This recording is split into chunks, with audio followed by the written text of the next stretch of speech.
Okay, we're live. What's going on, Appliance Boot Camp? Mike Sneed coming to you. Coming to you real quick. I want to thank everybody for joining us tonight. I'm coming to you live and direct from the actual. Let me make sure all here correct. Yep, coming to you live and direct from the actual ice cream parlor, old fashioned ice cream. This week in the town of Selma, this is what we call our railroad days. The railroad has played a significant part in developing this town and still plays a significant part.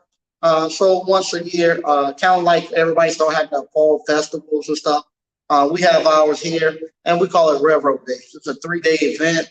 It's this Friday, Saturday, Sunday. So I'm here trying to get things situated, making sure we got everything we need to actually be able to come out and celebrate Railroad Days. So I'm over here tonight, getting ready to start painting some chairs. We're gonna paint chairs and have all that stuff ready for Railroad Days this weekend. And I'll just kind of tighten things up. Like I said, last week we had a plumbing issue. I got it fixed last week, but some things that could have made it easier for me to fix it, I'm doing those things now. Just making sure that the clean outs and all that stuff are accessible, where I ain't got all that stuff piled up in front of my clean outs. Now the clean outs are clear, so if something like that was to happen again, it'd make it real easy for me to get into the clean outs. If you don't know already, we have an actual hands-on live event coming. It's going to be November the 18th. Our hands-on live right now is still 3 days. It'll be Friday, Saturday, and Sunday. So it'll be the 18th, 19th, and 20th. We have the Appliance Boot Camp's hands-on live event. If you hadn't already signed up for it, I would love for you to come down. I teach you how to start your own appliance repair business. We'll go through and show you how to repair all the appliances. Shout out to Mr. Ali from True Appliance Repair. He brought us out a commercial Speed Queen. It's a front loader. It's actually very first time I seen this Speed Queen front loader up front and personal. Most of the time, like I said, when I had my used appliance store, we used to buy tractor trailer loads of used appliances from out of Philadelphia, and we have old tractor trailer where we have almost a half a tractor trailer load of washers and dryers from haulaways from the different stores. And one thing I never got a Speed Queen out of. And I work on the dryers from time to time, be simple stuff that time. But I never quite get to work on the washers. So I got, and I own a Speed Queen. That's the washer I have in my house. I have a top load Speed Queen. This first time I had a front load one. It's not the corn operated one, but it is one they have a little remote corn operator or a remote pad that you can actually set it up. So I'm going to try to see if I can get it because the place that gave it to him actually cut out the actual card reader. So I'm going to see if we can get another one, kind of put it in there and get it to work. I fixed it earlier this morning. He brought it Friday. I fixed it earlier this morning. And I'm just going to do a video because everybody talks about Speed Queen, how good they are, and how reliable they are, how well built they are. But if you all like me, in my 20-some years, I don't think I've worked on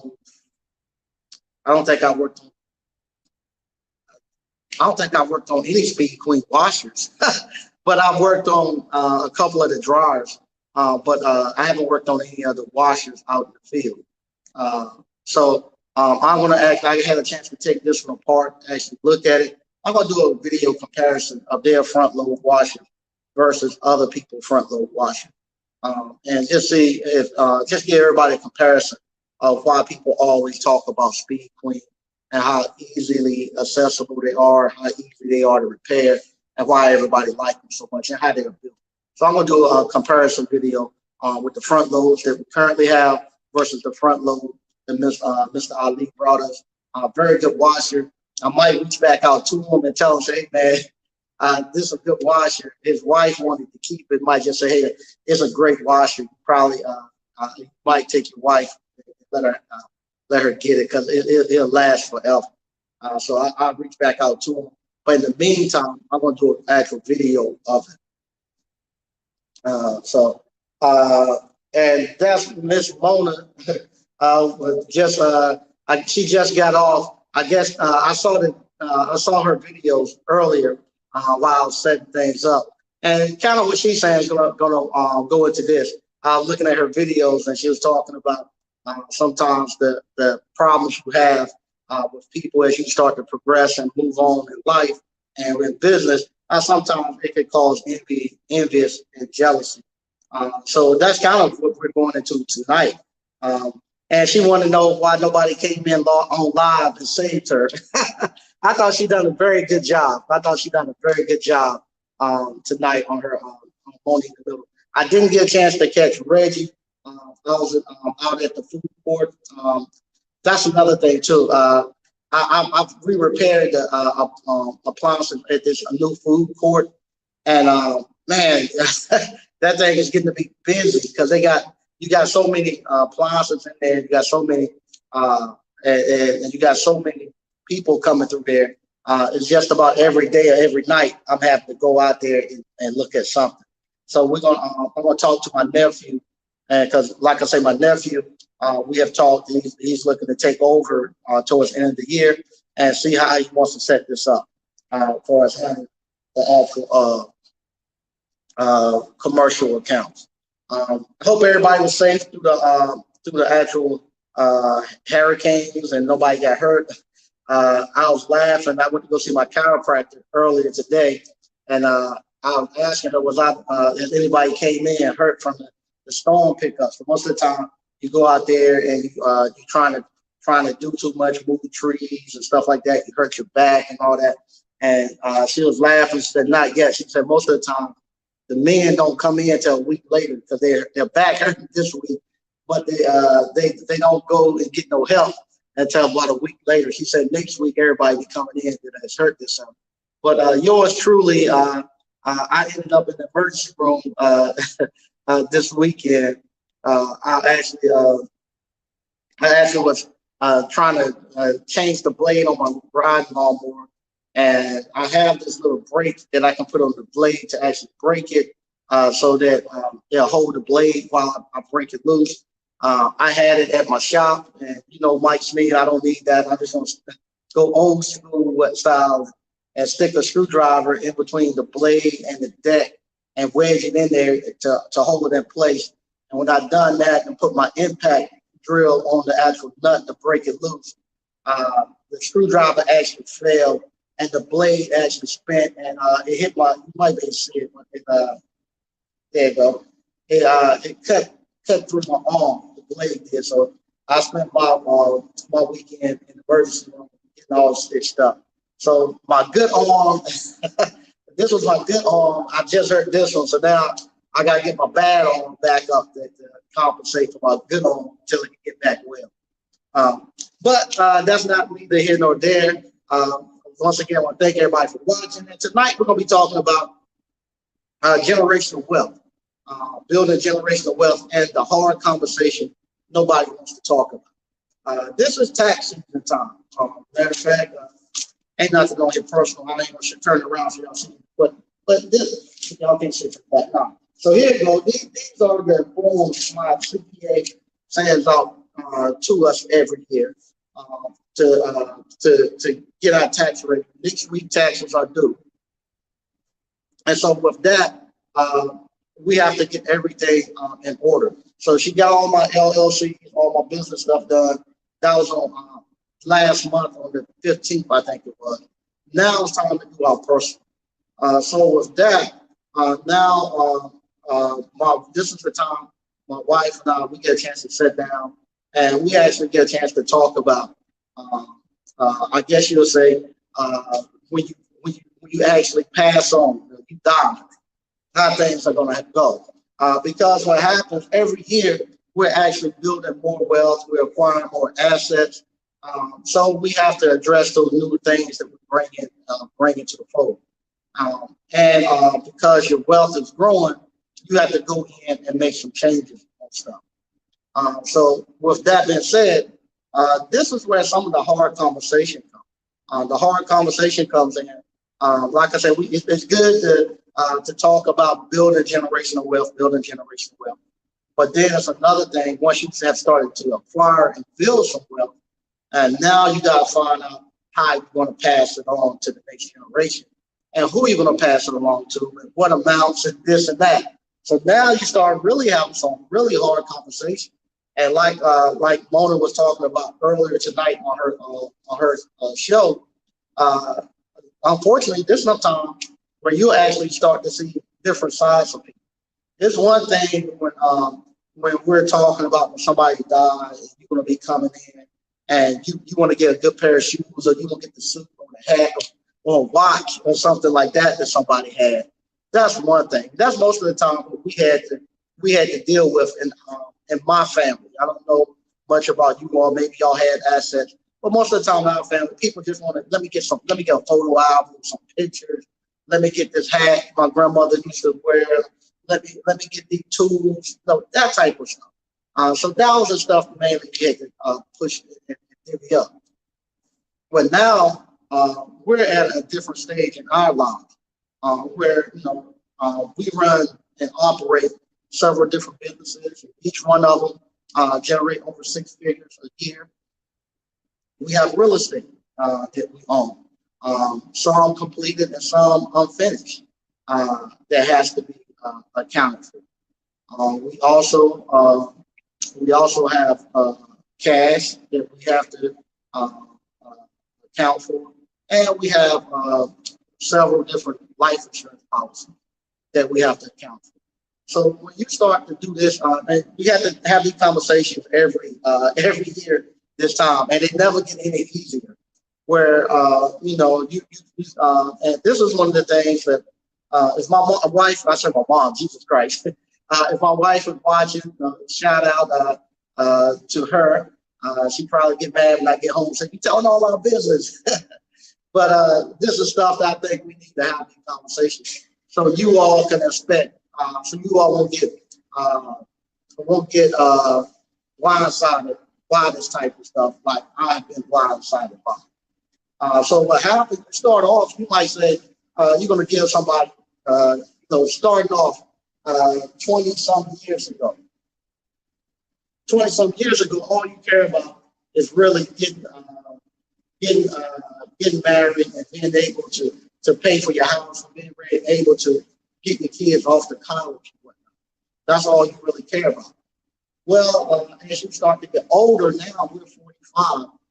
Our kids, we get to the point now where our kids actually are pretty much grown. Getting them through college is not going to hardship.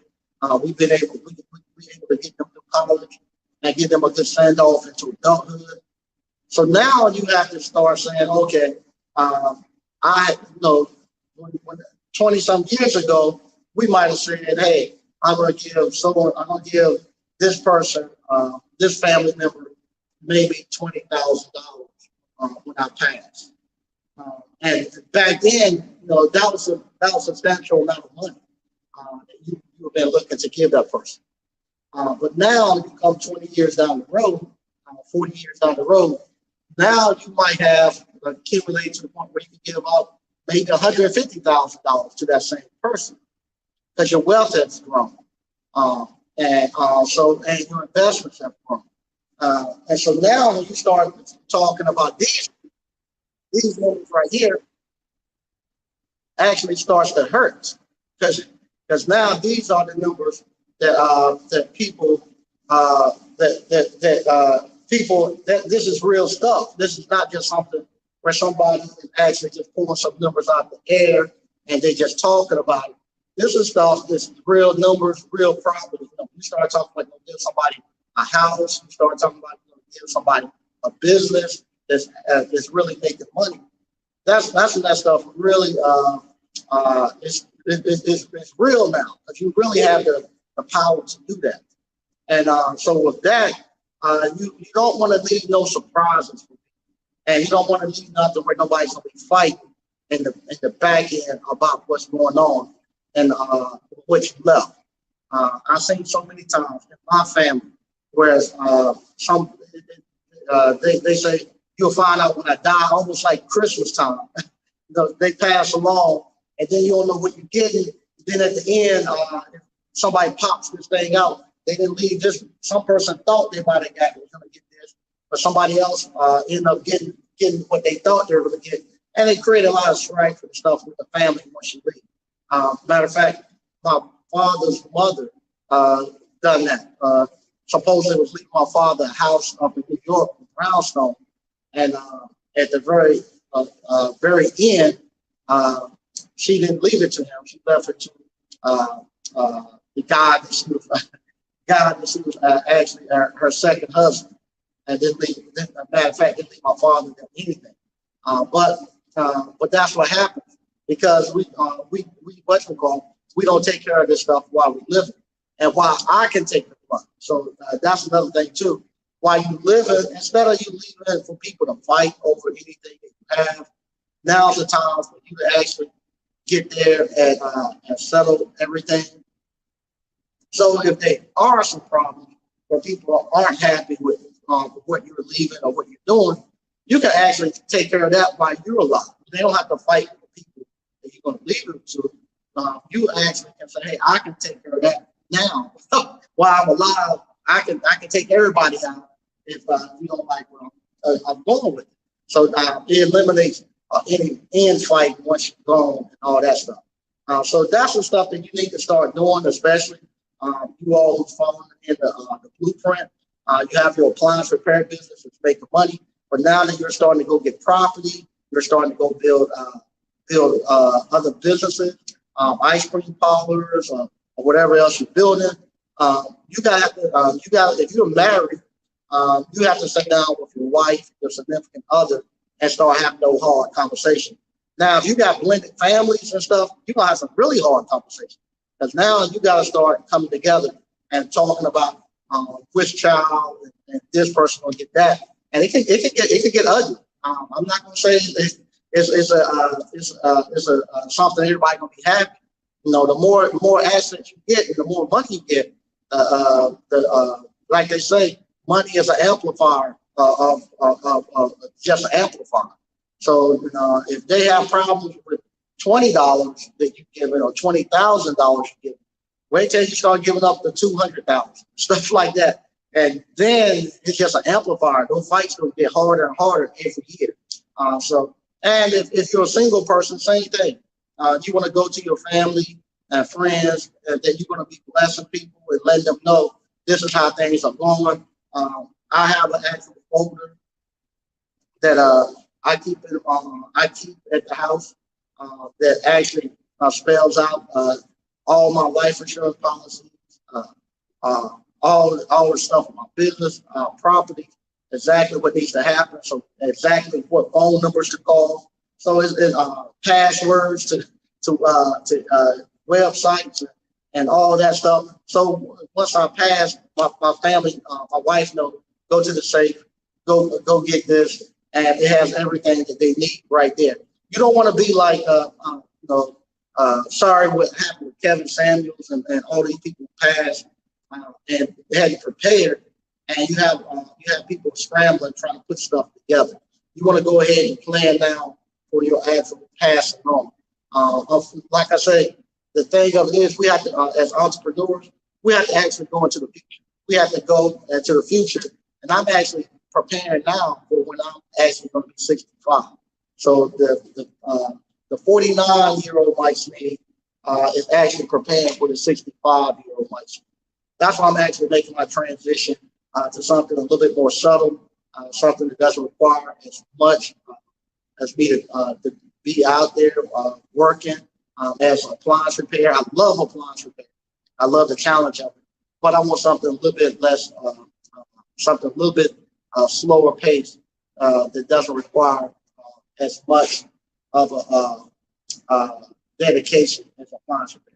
Appliance repair, the new products and new technology is constantly coming out. You constantly got to be learning and earning. Here, it's a little slower pace. Money is not as fast, but it's a consistent money that's coming in. And I'm at the point now, I'm okay with just a consistent $300 or $400 a day. I'm happy with that. Now I'll be okay. We're gonna read some of the stuff we got going on in the chat, and then we're gonna uh, uh, I'm gonna get out of here. My apps. So what's up, Mike and ABC fam? Hey, what's happening? BK from the Rockies. Shout out to the ABC family and friends. Hey, what's going on, BK? Greg B said, what's up? What's happening, ABC family? Mike, hey, what's happening? What's going on, DC Nelson? What's good, Mike and ABC family? All right. Keys DB, hey, Mike and ABC family. What's going on? Terry the electrician. So what's good, Mike and ABC family? All right. Okay. Greg B, the wire to the heater element on the Speed Queen drawer is really the only problem I ever seen with them. Yeah, they used to have a problem with the timer on the dryer. I probably repaired maybe 3 dryers, and every time it was a timer. I haven't seen the heater elements on. Crystal Clean Appliance. What's up, Mike and ABC family? Hey, how you doing? Untamed Kane Go. Say, hey, Mike. Howdy, folks. All right. What's going on, Richard Crew? He said, what's up, Mike and ABC family? All right. Sega Phonics. What's happening? Good to see you. BK from the Rockies. As you start to accumulate wealth, look towards planning your estate while you're still alive. Yeah, you have to. It's something you have to continuously do. Like I say, every time around tax season, when we have to sit around and do this, we have to have those hard conversations. It's a hard conversation. It's not, the conversations are hard because you got to talk about Don and you got to get comfortable with it. But at the same token, you gotta, Lord Jesus, no, I have a immediate family. My wife have a immediate family, and so she has stuff she wants to do for her younger daughter. I have stuff that I want to do for my nephews and stuff like that. So yeah, there's only so much. Right now it's only so much in the pie that can go. So yeah, so you get into a position where hey, you slide too much on that side. Well, this one, you have to, and it's a great conversation to have, because then you start saying, you start to have conversation. Well, this person, I'm leaving this person a business and a piece of commercial property and a piece of residential property. So each person get one piece of property, but then I got to keep something into SNEAD RRH for you. So I got to keep properties in there for you, and I got to make sure that you have not only those properties, I got to make sure she has enough cash to actually be able to continue the lifestyle that she became accustomed to, and not to bring no Leroy into the house either. But I got to make sure she have all of that. So you start making having those conversations about there. And then what happens too? This is something that we had a conversation about. You have to be careful where you start to become a miser and hoard all your money for when you die, to pass it along. And you're like, well, why are we holding all of this? We need to enjoy some of it. Yeah, so now, you gotta come out and enjoy some of it and not just keep pushing everything to the back and you don't get to enjoy any of it. Mike, when my grandfather died, his will was explicit about who got what, when, and how. It came from his mother dying and him falling out with his 9 siblings over property and jury. Yeah, it does. It can get ugly. Like I said, it can get ugly. It can get ugly when you're alive too. Because like I said, I got to turn this stuff in. I want to turn it in today, but my wife said we're not done talking. She said she needs 2 more days before she turn it in. But it's a hard conversation that you put together. And like I say, and that was one of the things that you said you were going to do this 2-3 years ago. And I was like, yeah, but our wealth has grown and we have accumulated more. So we're able to give more to the than what we thought we could do.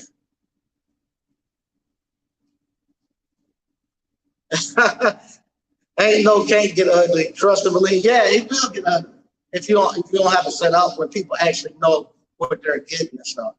It can really get ugly. All right. DCNF said definitely a message we need to hear. Yeah, and like I say, I talk about what I'm doing actually every day. And this is what I'm doing this week. I'm actually doing this week. So that's what I'm talking about. And it's something everybody needs. Hey, what's going on, JT? All right. JT, I'm 32. My daughter already got a trust fund and over $500,000 of real estate paid off. And there you go. You're right, Mike. Entrepreneurs will spend money on making money, but not keeping it. Yeah, no doubt. No doubt. That's good stuff. And yeah, that's something great what JT just said. With his daughter has over $500,000 of real estate paid off in it. Now, that's another thing that we're talking about. We're not talking about you got some property and you got a mortgage on it and you don't win a refinance it and you got all this crazy loans and stuff. You know, stuff that you're giving away is stuff that's going to be a blessing, not a burden. So the stuff that we accumulated is paid off. So you start talking about if you're going to give somebody a piece of commercial property. You can give somebody a residential house they can collect the rent off of, or could live in if they want to. And you're gonna give them a business that's making $10,000, $15,000 a month. You giving people that. No, that's really generational wealth that you're passing down to people. And then on top of that, I gotta have it so that if I go first, or my wife go first, that like I say, I gotta have it so Leroy don't come in and stir the pot up and get her all crazy and take my money someplace else. Same thing. She got to make it so that if she was the pass first, that Lily don't come around and get me all crazy and I take my money and go on out somewhere else. So you got to have all that stuff together and get it right. Yep, she's 5 years old. There you go. Good job, JT. And great stuff. Great stuff. For you to do that with your daughter, having her set up already with all her real estate and trust, you taking care of this generation and working on the next generation. That's big ups, man. Very proud of you. Very proud of you. LVC handy repair. Commercial sauce being oven, no power, runs off battery. Oh, okay. I haven't seen that. Seed Gather Appliances. Hey there, Mike and ABC family. What do you get with the 90-day special online course? You get just the appliance boot camp online. You don't get the actual. You don't get the blender business. You don't get the dryer and cleaning business. You don't get the garage door business, and you don't get the ice cream parlor business. Only thing you get is the actual appliance boot camp online, and it's set up so that if you do everything, you'll be up and running within 90 days. You'll be making money back. That's why I say a 90-day special. Yeah, shout out to JT. Always glad for him to stop in. Terry the electrician. Mike, you can always be a full-time YouTuber when you turn 65. I like the YouTube, but I'm getting to the point now where I'm getting to be want to get more away from the camera again. Not because I don't like talking, it's because so many people watch it. And the thing that when I say so many people watch it, I'm talking about local people, local authorities watching. So I'm not able to move like I used to. Because like I say, I'm doing a container building in Rocky Mount. So if I'm talking about something I'm doing on Rocky Mount with the container business, I'm not thinking nobody Rocky Mount paying attention. I go down there, my engineer and stuff out there on Friday, this and that, and they have watched it, and they know kind of what's going on. Can I go to the planning and zoning, and they watch it. They told me I go to this North Carolina State Surplus to buy the container. They watching me. And they saying, you gonna be out there shooting the video this time? Everybody watches it. So now I'm not able to do anything. I'm not able to move or do anything, work on anything. I'm not able. Sometimes maybe I don't want to cut a corner, but I kind of want to bend it a little bit. I'm not able to bend a corner to get anything done because everybody's watching it and stuff. And so I want to what's it called? I kind of want to. I would like to as I get more. If I get more commercial properties and more ice cream parlors up and running, I might fall back a little bit off of YouTube. The money from YouTube is great, but your whole life is under a microscope. And I get in so much trouble every time. I only can do a live on Monday and Thursday twice a week because after the live, for 2 days, I'm gonna get phone calls or something I said. I done told somebody business and I shouldn't have said this or I said this wrong. So I get to a point now where it's beginning to cause me more problems than what it's worth. So I want to back away from it a little bit and go back into the real world. I think I look at it now. I think I love YouTube and stuff, but prior to YouTube, I could go anywhere and nobody actually know who you were, and you could actually I could be Mike Smith. Now I'm Uncle Mike, no matter where I go. Somebody who knows, especially with JT, with all his subscribers, people know from the JT stuff, with Erica stuff. So now every time I go somewhere, somebody is Uncle Mike.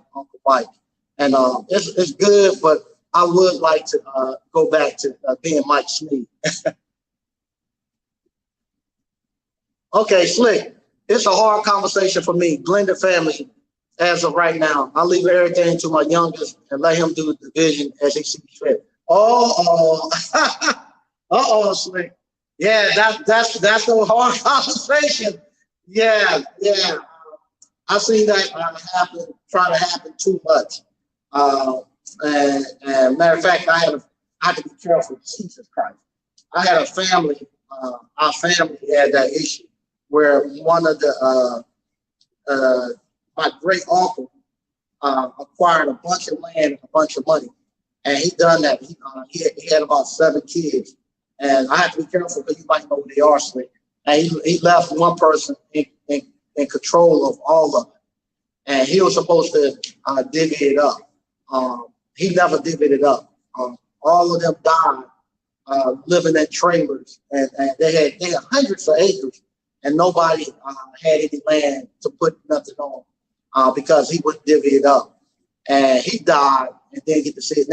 Now his kids got it, and the kids and grandkids of his other siblings don't have anything. So it's a hard conversation. I'm in a blended family too because I know. And you speaking to the crowd choir, it's a hard conversation, but you're going to have to do right by the other kids too. And don't make them have to be at that person's beck and call. If you have kids that are not quite doing what they should, you should actually put it there for them with the requirement that they have to meet some type of life milestones before they can get it. But yeah, you have to do that. And same thing, like I say, this is me talking. You can do it like, but with the blended family, you definitely have to keep everything on board, up above board, and you got to make sure that that the other families can't go harm the other person. You have to actually take those blows. And damn, I'm telling you, some hard blows you have to take. You're gonna have to take every year this time. That's what happens as you start to grow, and you, like I say, now you got 40 acres, and you start to develop that, your wealth is going to grow, and you got to constantly keep adjusting that thing. And every time you go there and talk, your money gonna went up with your wealth. And now you're gonna say, yeah, I was gonna give so and so 5,000, now I can give 100,000. out of this thing. And it's gonna come. Why you gonna give 100,000? You gave him, you said 50,000. Hey, I've heard all those conversations. So okay, they networking. Yep, JT say what's up to everybody. What's happening? Glad to see him in here. Quentin Hodge, Jake Mike and ABC fam. All right. Hey, what's going on? Quentin Hodge say hey. Ante and Kango say hey. All right. B Rambus, what's going on? Peace, Mike and ABC fam. Hey, how you doing? DCNL, not Leroy. Yeah, Leroy come quick. So you wanna what you call making sure that he can't come in there and spoil the pot. Yep, many a man has let Lily mess up the retirement plan. Yeah. It actually happened. Happened with my grandfather. My grandmother died. Yep. Lily came and took him for a ride, but he was able to get himself back together at the end. DCNF, you got to keep those moves solid until you complete the project, Mike. Yeah, I'm going to actually start. Shout out to JT again. I actually seen how JT do it. I'm going to start doing like that. Where I see JT actually pre-records it, completed, then he drops the videos and catch you back up once he done made his move. I'm going to probably start doing that too. But I like the thing it is, I don't want to come off as me actually telling you all something that I'm not doing. I want it to be real and legit. But at the same time, when I'm doing that, it actually costs me profit. Like I say, several pieces of property I was going to buy that I put it out there too soon. People came and counter offered and stuff from under me. Several times I had started something, was getting it done. Next thing I know, the inspector's coming because they done saw this. They ask me questions. I'm telling them, no, I'm not going to do this. But that's not what you said on YouTube. I'm like, oh my God, y'all looking at that too? So, yeah, so it has cost. It has cost. Appliance flipper, man. Appliance parts is not immune to inflation. Yeah, no, they're going up. Terry, too late to fall back. You're a celebrity now. Yeah, it's like I say, the first time somebody asks for your autograph, asks to take a picture, just kind of throws you off. But now I'm pretty much used to it. But yeah, same thing. When you're not able to go to the airport, you're not able to go anywhere now. You're Uncle Mike. Mike, you gotta start moving like the old school Republicans. Don't tell people what you're doing until it's already been done. People block moves when you telegraph your move. Yeah, I need to start doing that. But like I say, I wanted to. I want to give you all real time data. I want you all to see everything. I don't want it to be whitewashed. So that's why I try to do it that way. But I will tell you, it does cause some complication because like I said, I found out community leaders and stuff were looking, and then they would call me about something I said on a YouTube channel. I said, man, too many people watching. And Johnny A, how do you start building generational wealth in your 20s? You need to actually start, if you're in your 20s, what are you currently doing? Are you actually working? Or are you still in college? Or are you trying to get a trade? Right now, you need to be developing yourself, putting stuff in your tool bag so you actually can start making some money, making some wealth so you can leave. If you don't have a skill, I would say go out and get you a skill first thing, invest in yourself to get a skill. Then from there, look to start a business as soon as possible. Get your business up and running. And then once you get your business up and running, I always say again, the next step is real estate. Start taking the cash from your actual business, going out buying real estate, and just continue to do that. It doesn't have to be. That's another thing too. What we do is really pretty boring. Preparing appliances. It's fun But it's nothing like very.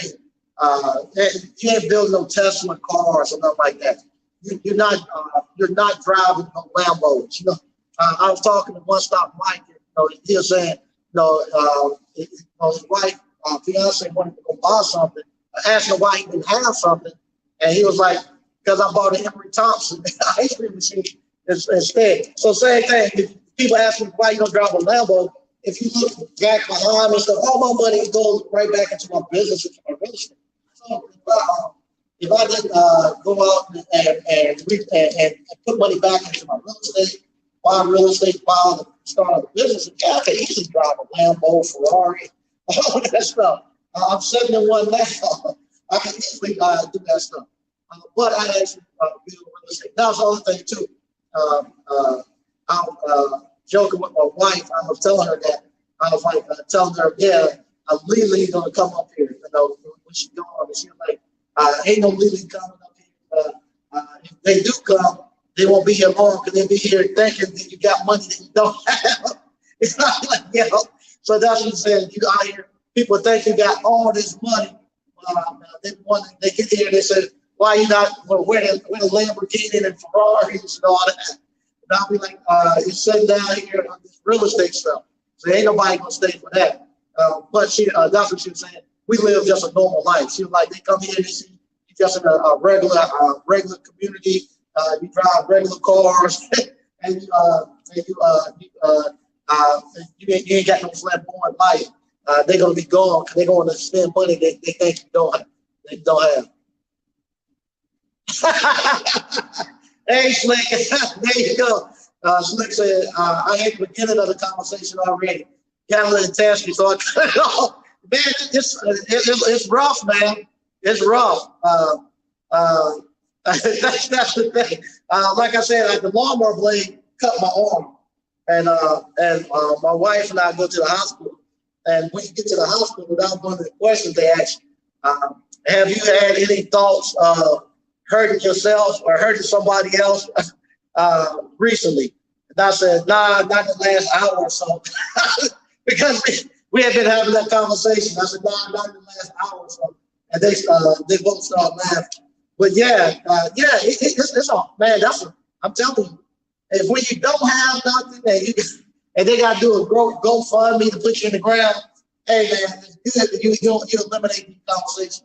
But once you start getting something, this is a hot conversation you're going to have every year if you're growing your wealth.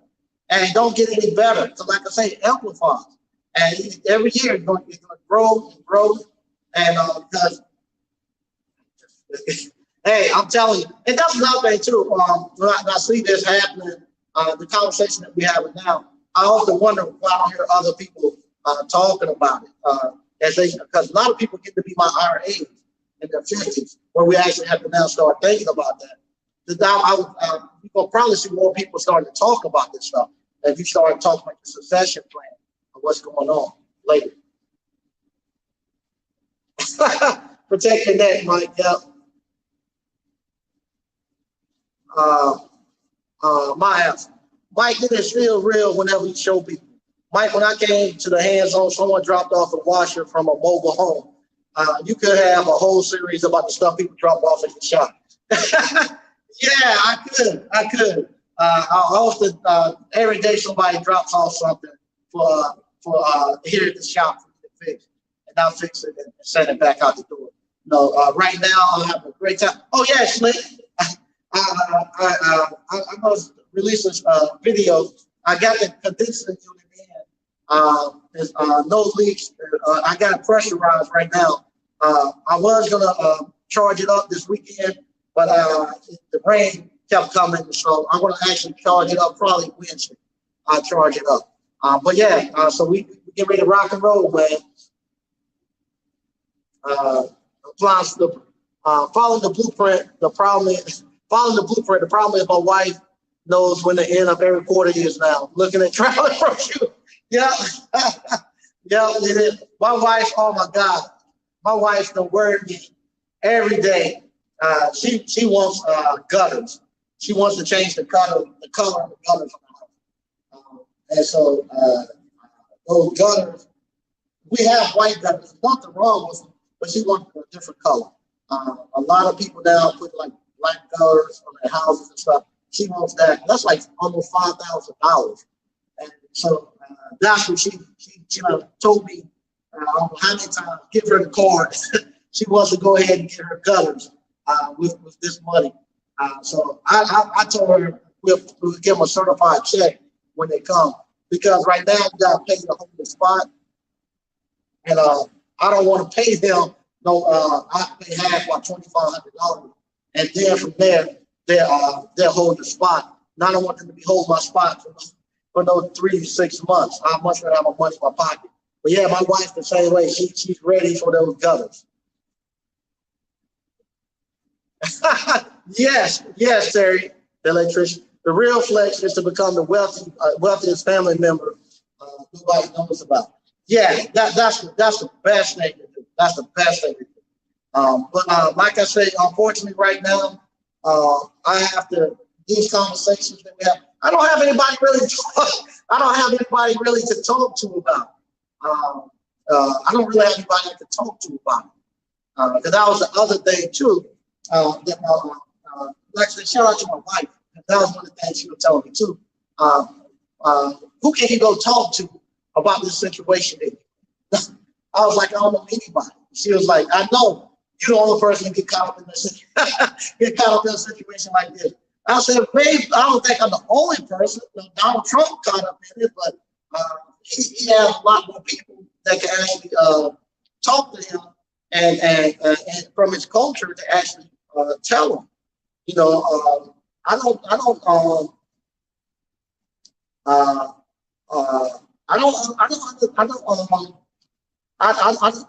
anybody.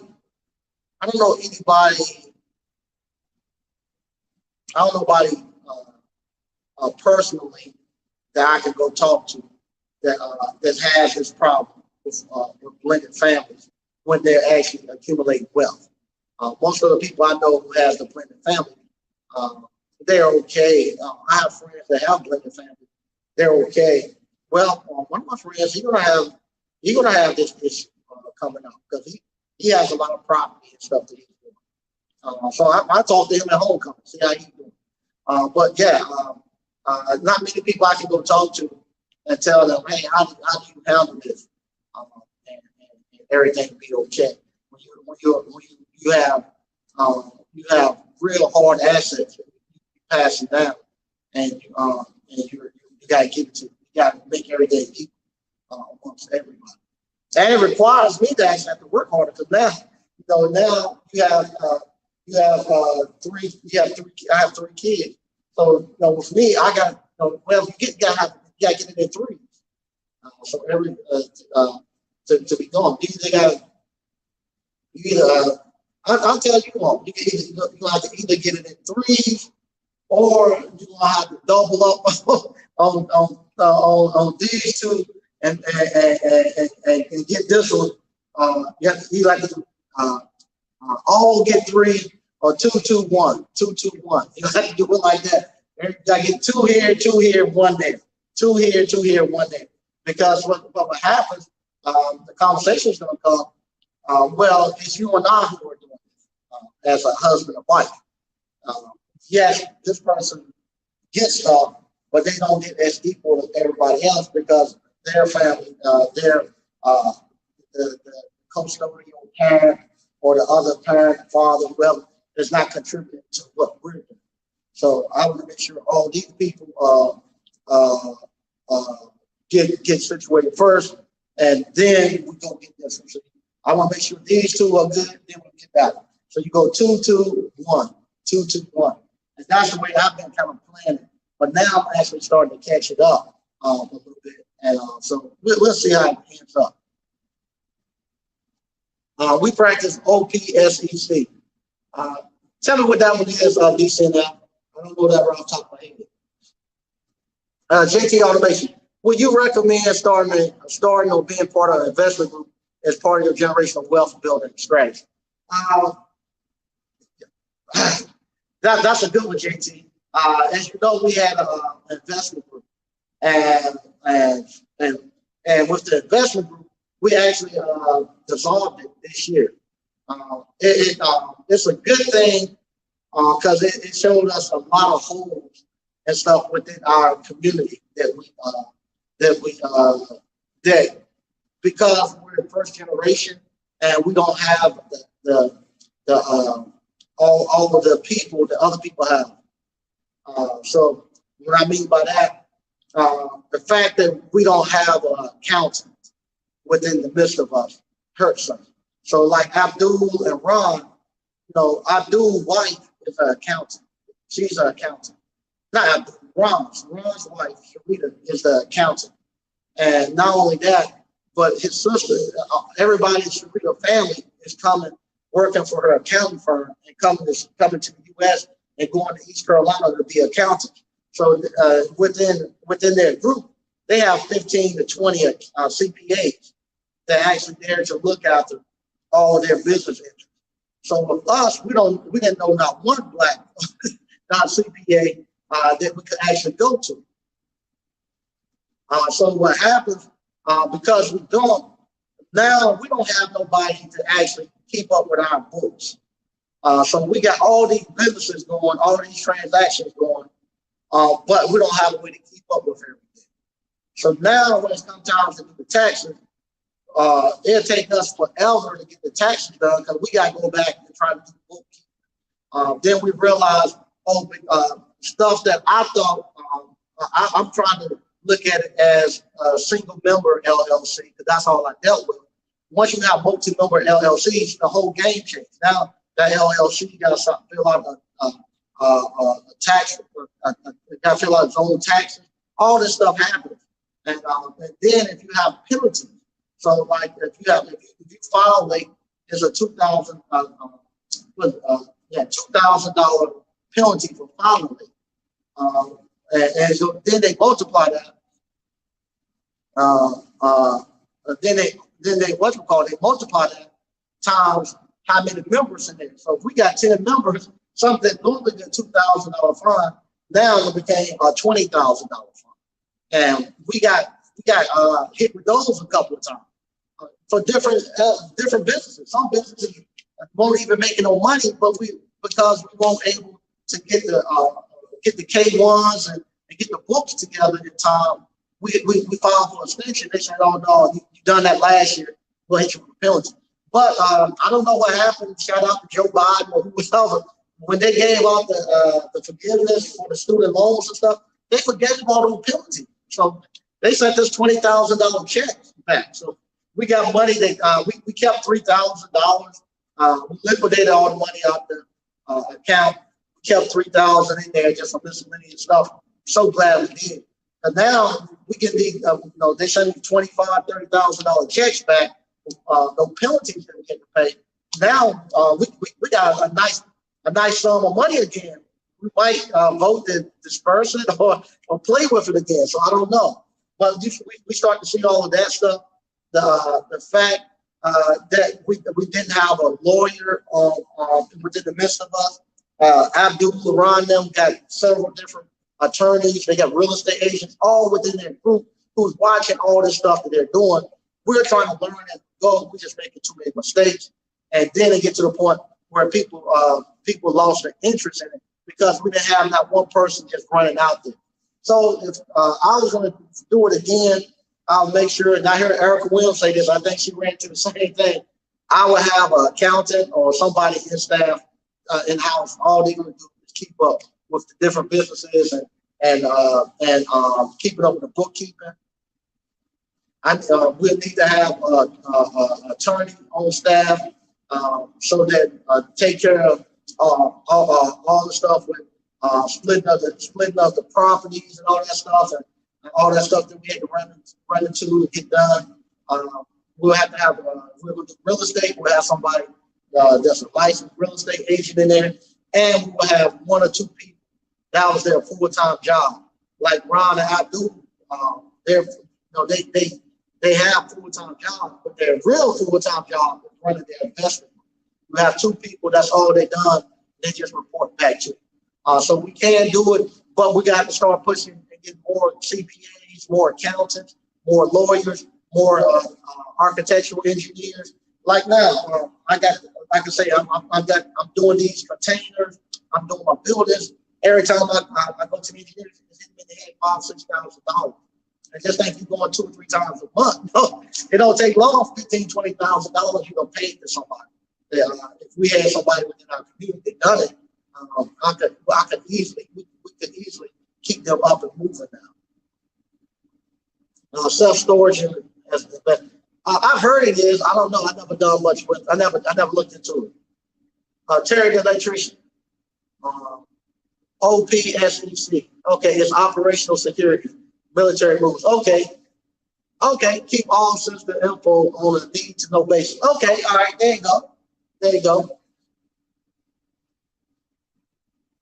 Mike, it seems like you have to build an investment group. Yeah, you have to. If you're going to build an investment group, you want to have people to come in and have special talents and gifts they can add. We done great.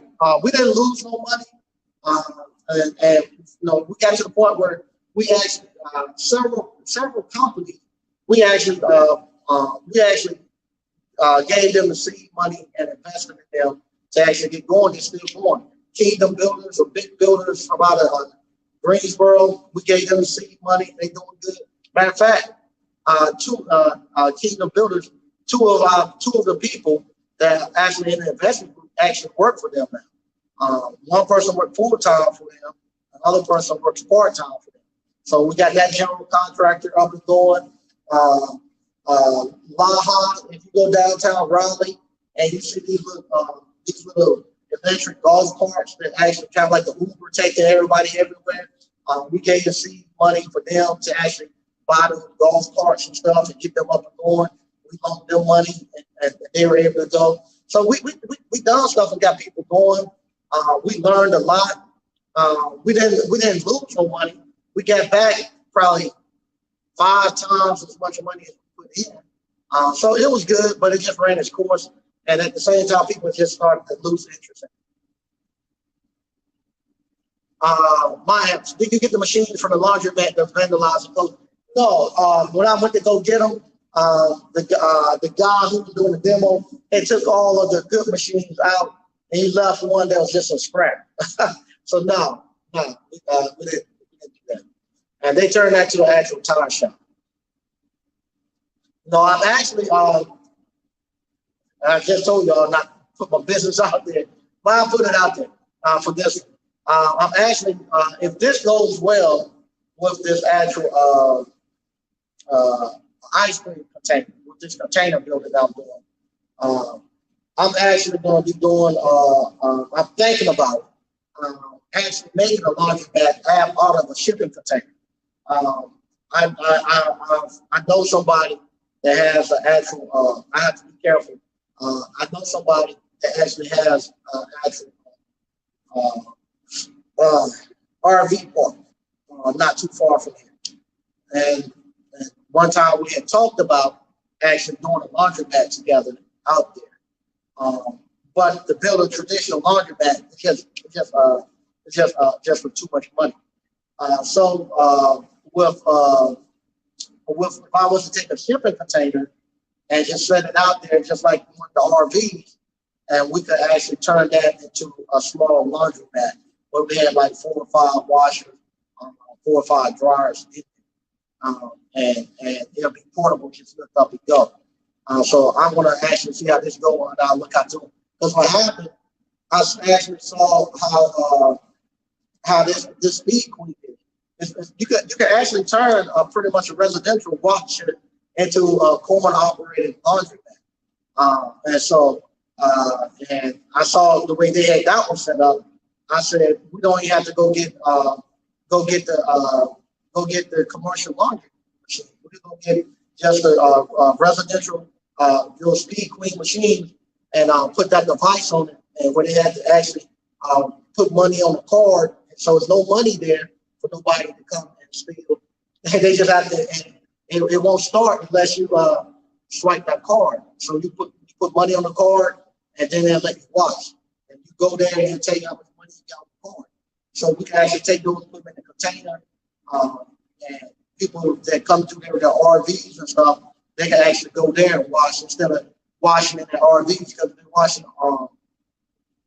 If you wash, if you wash in the RV, kind of what Terry, the electrician, said, you're gonna wash your, you use your RV to wash. They're gonna take all of your clean water and they're gonna fill up with great water. But if you come there and you got the what you call, you got the RV park there, you can what you call, you can throw it in there, wash, and he has a sewer system stuff already there. And good. Curse is the yeah, that's what I just said, Slick. Yeah, I got the condition unit in. I pressurized it, and I wanted to make sure it didn't leak. That I didn't have any leak, so I got pressurized now. I got it at about 180 psi. I was going to go to 200, but the joints and stuff, I didn't want to push it, so I got it at 180 psi. It should about balance out. I'm gonna go back tomorrow. Yeah, I checked it this morning. It was still there. I'll go back tomorrow, check it. If we're still there, I'm gonna pull a vacuum, and then I'm gonna go ahead and charge it up. It was raining, so I didn't want to mess with it in the rain out there. So Terry, the electrician, man, that's going to throw off a lot of great water. Yeah, no, with this one, because it'll be at the actual, it's actually connected to the actual sewer system. So it won't be a gray water tank. It'll actually be actual sewer system. And that actually entice people to use the water. And it'll actually be sitting out there. If push comes to shove, if he decides he don't want me out there anymore, I can just fold it up and go. All right, JT Automation. I know that's an exit strategy and generational wealth building strategy from other businesses. Yeah. I take it you talking about the investment groups and stuff. Yeah, I think that's what you're talking about. Yeah, I like I said, it was good, but after a while, other people started doing other businesses, and then a lot of people just wanted to build businesses with their family, and that's kind of where I got into, where I started doing more with my family. And when we started looking at Abdul Iran and them, they were actually doing the same thing, building businesses with their family. You know, they're not just friends. You know, they do arranged marriages and all that. So that's really their family. They're building businesses. Right now it's 9 o'clock. I want to thank everybody for watching. If you hadn't already signed up for the Appliance Boot Camp, like I said, we got the Appliance Boot Camp coming up November the 18th. Come here, it's a 3-day course. You'll teach you everything you need to know about how to start your own appliance repair business. We're going to repair all the appliances over at the shop. Thursday, we'll be over at the shop. I'll be showing you all what we have there, what you're going to be doing for the hands-on live event. Monday, the 21st, if you want to come to the Ice Cream Parlor Boot Camp, this is where you'll be at. You'll be here at Old Fashioned Ice Cream. This is the ice cream parlor. We built this ice cream parlor less than 2 years ago. When I say built, I mean we came here with our bare hands, built it out. This ice cream parlor now is really doing well. I'm in the process of building a second location as we speak. It's Ice Cream Parlor Boot Camp. You're going to learn how to actually make the ice cream. You're going to learn how to market it. You're going to learn the cost. You're going to learn the 5 banking accounts. You're going to learn how I actually use the ice cream parlor to actually to buy commercial real estate. It's actually my little McDonald's franchise. So it is kind of like what Ray Kroc does, where I'm not selling ice cream, I'm buying real estate. He won't sell cheeseburgers, he's buying real estate. I'm doing the same thing. And this right here is a good franchise. And it's something that I like because you're not just buying ice cream and reselling. You're just not buying Hershey's and reselling. You actually have a small manufacturing plant right here. We get the ice cream in as raw goods. It's just a dairy mix, and we make it right here in the store. And because we make it right here in the store, we have our own little flavor that we put. Only you can get here. Even if you give somebody a recipe, people are going to add stuff. With the One Stop Mike, his ice cream is great, and it tastes totally different than mine because he added his own touch to it. And he got totally, even though we have some of the same flavors, he got a totally different taste because he added stuff that to it that made it excellent. So same thing, you know, you build your own little ice cream parlor. It's the equivalent of owning a Subway franchise. This little ice cream parlor, right here at the moment. 2 years from now, it might be even bigger, but right here at the moment, it's equivalent to owning a little Subway franchise. And not only that, but you actually own the real estate. And it's something that you can retire with. This is my retirement. These little ice cream parlors and my real estate is my retirement. And I'll be having my 50th birthday in November the 9th, a week before the actual hands-on live event. So you're going to see me actually the next year turning more into going into retirement stage. I'm going to continue doing the appliance boot camp, teaching courses, and doing my real estate development, and buying out these little ice cream parlor. Also, if you haven't seen it already, I'm in the process of building a little homemade ice cream maker with a little hit and miss motor. I got those videos coming. I hope to have the motor done. I was hoping to have it done before homecoming. I actually want to take it out. I wanted to have it done for railroad days, but I just was able to find a motor about a week or two ago. So now I want to actually have it up and ready by the time I go to GEHO. We're gonna be doing ice cream there. I don't know if I should tell it. Ice cream there. And I want to have the actual hit miss motor running because here in North Carolina we had a state fair.